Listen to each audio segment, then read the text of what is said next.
Item 21. Is that you, Councilman Subaru? 21. Do you have questions? Do you want a full presentation? Somebody asked, so I can let them speak on it. There's no speaker cards on this item.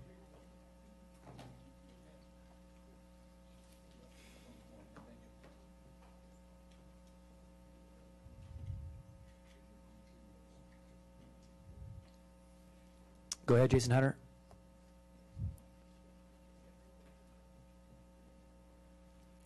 Hi there, Jason Hunter, Ward 1.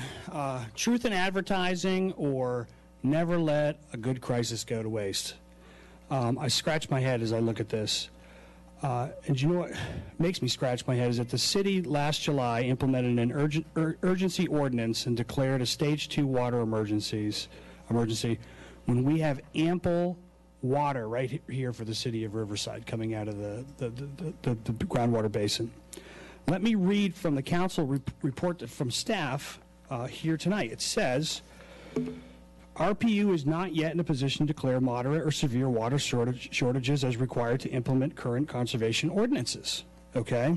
And yet, why did we change the municipal code a year ago for stage 2 restrictions from voluntary to mandatory and limited non-agricultural landscaping watering to 4 days in stage 2 and decreased the non-agricultural landscape watering to three days in stage 3?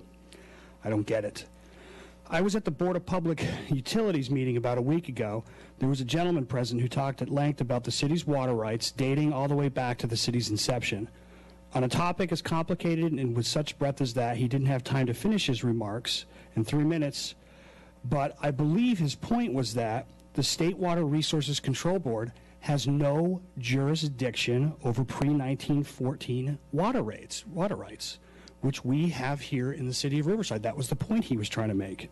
So if there is any possibility that we are exempt from the state's rule, and I've heard RPU staff position on it already, but I'd really like this position explored further by our new city attorney.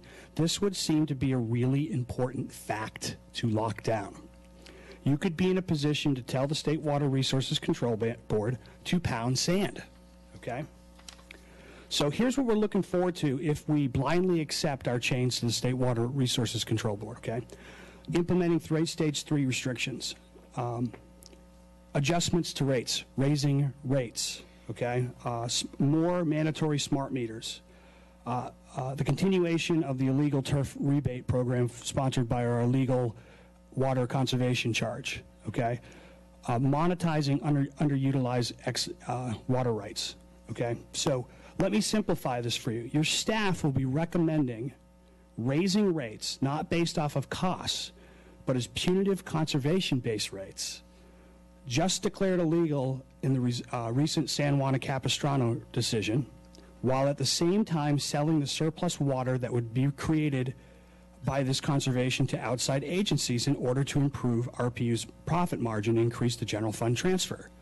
If you guys are interested in seppuku, I suggest you go in that direction.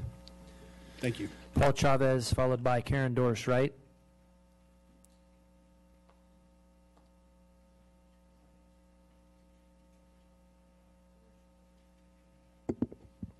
Good evening, Council, Mayor, and staff. Okay, it's kind of hard to really address this issue for the simple reason that the prior individual stated. You know, there's a lot of things that are not really visible to the naked eye. If we save money or save water, and other individuals in other locations need that water, are we going to be forced to sell them that water, and to what rate? And our citizens that are suffering and saving water right now are going to be penalized because under these documents they indicate that you need to save another 25%. And how are you going to save 25% if you're already to the max of saving? Take less showers or not take any at all. I mean, they took it off the grass. They're saved as much water as they can. So are they going to be penalized as indicated in some of these documents? That could be citywide penalization that would in turn penalize the individual house owner. I think it indicated about $10,000 if you didn't meet the requirement from the state. You know, there's a lot of things that need to be addressed before you go into it. I know the governor is trying to save money on the municipal water system, but we're in a different system than he is talking about. So how do we address this citywide? As you indicated, Rusty, that you went to the governor's office, and you probably tried to explain that issue also. And so how can any decisions or any explanation be made clear to the constituents of the city of Riverside when even you are confused? So do you know the whole story? I don't think so, because it's an ongoing process. So how can anything be addressed or be penalized if we don't even know the whole gamut of this situation? I know we're short of water nationwide because we're a desert to start with. But where do we go from here? Do we penalize ourselves? Is that what the city council is going to direct us to do? Well, we'll have to wait and see. Thank you. Karen Doris Wright.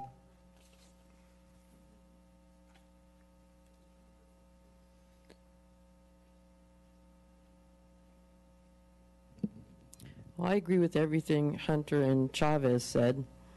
And I think, I guess different areas calculate the 25% differently. And the 25% savings is kind of subjective. If you've been a water waster and a water hog for many years, then you could cut 25% and it sure won't mean much because you've been wasting water all along. If you've been a frugal individual and save the water in your sink and use it for your plants outside and that type of thing, and take one shower a week or one shower a month, how are you going to save anything because you're bare bones? At our house, we had our water off for 3 or 4 months, the outdoor water, and we are physically not here for 4 to 5 months. Now, how do you cut back from that? So I don't know exactly how Riverside determines that, but maybe it needs to be based on the number of individuals, and that's complicated, like if you have family visitors and things. But citizens are charged more than the cost of providing the water. That is an issue, and in the main, I don't think you folks on the dais care about that. You think it's okay to overcharge people. And your city is selling our surplus water, and I think you're selling it at less cost because you need to do that to retain your water rights or draw or whatever. And I don't remember if that 11% transfer includes transfer for the water, but it seems you may be making money as we pull our tighter that you might be making money on us, getting more money to the general fund if that 11% transfers from the water also. And years ago, I told you not to put the grass in the medians, and you ignored me and did that. But don't put that false grass in, because that is more maintenance, and it puts off fumes. Don't do that. But I noticed you put new grass out here on your mall. It looks nice, but I'm sure it took a lot of water. Anyway, I guess that's it. But you need to consider the citizens in all things, and they should be first, and not city salaries and higher salaries and That brings public comment to an end. Councilman Davis. Mr. Balachandran, can you talk to us about rates versus conservation, about this 28%? Would we see an increase in rates beyond what may have already been approved?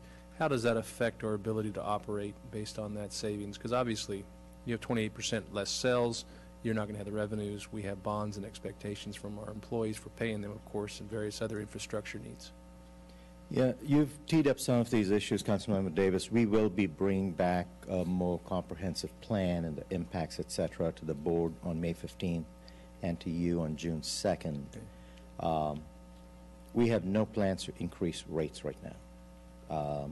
That's one of the reasons we have reserves, is to utilize cash reserves in times of emergency. So that's one of the reasons we have reserves. We have reserves for other reasons like investing in infrastructure, et cetera.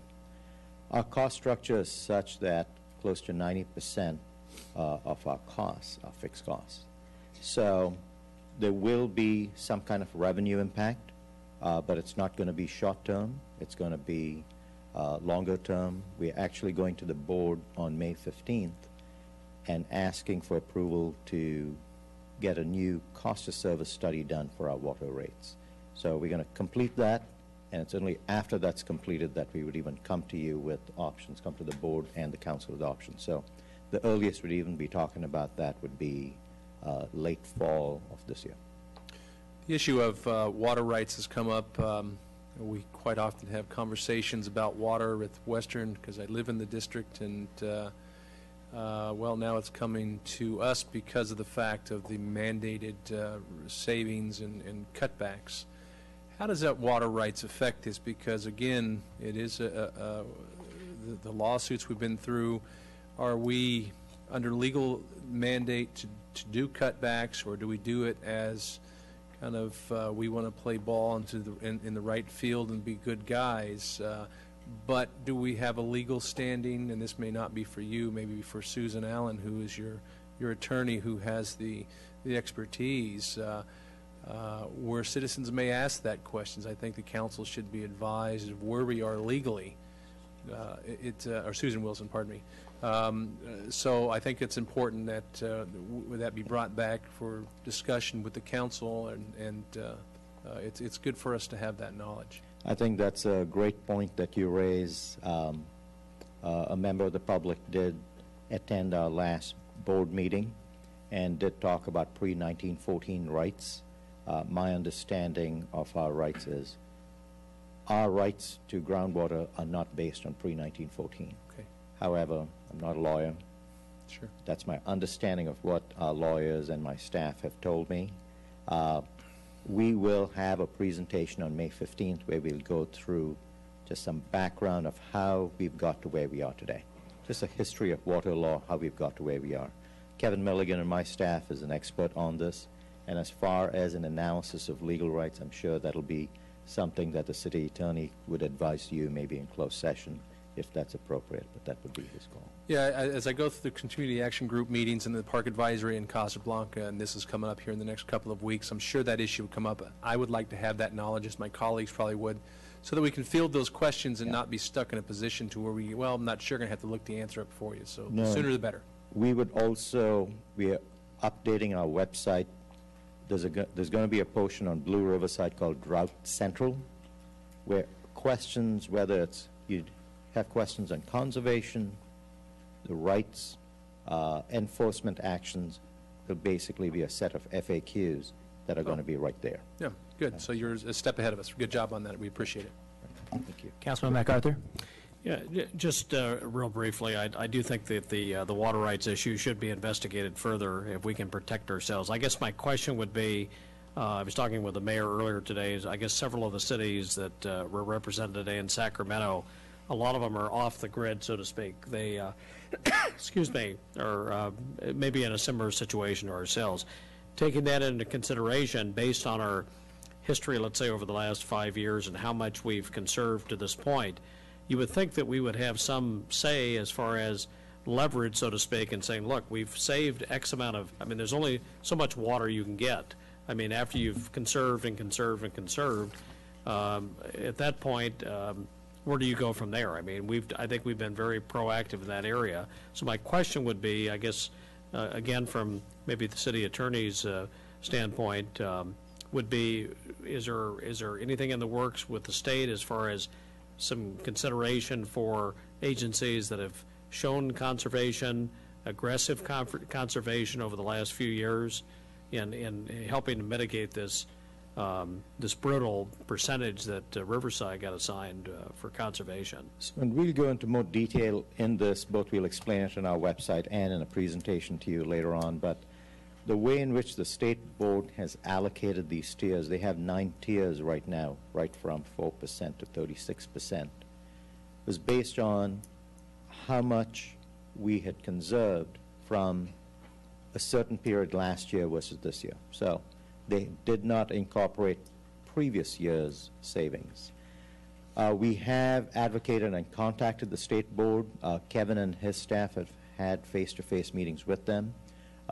We are scheduled to talk about additional regulatory actions we'd like to take starting tomorrow. So, and the updated regulations that just came out around 7:15 this evening, there may be some openings for us to advocate further for our groundwater rights. So we'll be looking into that as early as tomorrow morning.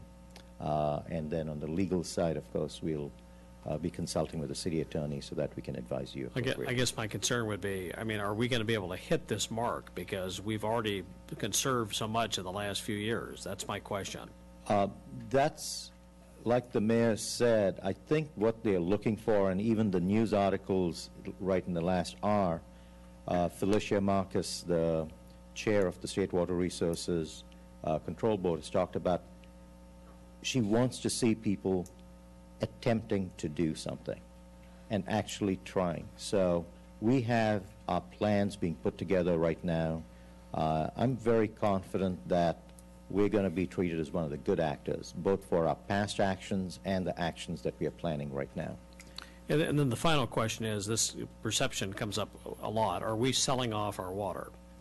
We will, that is, transport water that belongs to Western over facilities that are owned by us. However, as part of some recommendations we are making, we are careful to use the word consider. So it's an idea. Everything's on the table. We've never seen something like this in California before. So we're putting everything on the table and saying, consider selling some of our excess water rights. There are consequences to it, policy issues around that. We will bring it to the board and council and talk to you about that. Some of those questions will also be laid out in our FAQ on our website so that we can answer it for the public. So you're saying by selling that you could meet this percentage? Is that what you're referring to? No, no. I'm referring to if there are unused water rights due to the conservation efforts that we've taken, and those rights can be monetized. You can essentially sell those rights to another water agency and then utilize the revenues from that back. It gets funneled back to our ratepayers. So that's the concept that's on the table. Well, certainly looking forward to that discussion. I'm not sure how our constituents will handle that, but I'd be interested in hearing. We're looking at all ideas, and we'll have to figure out a package of ideas that is satisfactory to the board and city council. Councilman Gardner? Mr. Balachandran, just a real quick clarification. You said look at selling our water rights. I think what you mean is not sell the rights themselves, but sell water that we have a right to that is beyond our immediate needs. That's correct. Okay, thank you. Is that a motion to support the item? Sure. And a second, looking for a vote. It's unanimous to support the plan. Thank you. Thank you. RPU. And item 23, now City Attorney report on closed sessions. No report. Item 24, items for future consideration.